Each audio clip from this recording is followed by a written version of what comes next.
waxaan idinka digayaa wax ka daran aabe iyo hooyo kana khatar badan kana saamayn badan kuwaasi haddaba kaasi waa kuma kaasi waa saaxiibka wuu ku bedelaa wuuna ku dhaqan dooriyaa hadba qaabka aad tahay ayaad saaxiibka hadba qaabka uu yahay ayaadna u dhaqantaa saaxiibka hadduu xun yahay waxaa ku jirtaa khatar xun sababtoo ah saaxiibka ma ogola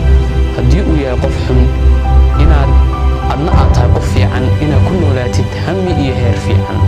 sababtoo ah waxaa la yidhi qofka lama fiiriyo saaxiibkii ayaa la fiiriyaa saaxiibka hadduu xun yahay bedel maantaba bedel sababtoo ah wuxuu ka daran yahay aabe iyo hooyo wax aadan ka qaadan baa isaga ka qaadanaysaa wax aadan suuqa ka helin ayaad ka helaysaa hadduu saaxiibka xun yahay oo uu dhaqan xun yahay adna waxaa noqon doontaa qof dhaqan xun haddii aad ahayd qof waxbarashada ku fiican saaxiibka wuxuu noqon doonaa qof fasahaadiya kaana saara saxmadda waxbarashada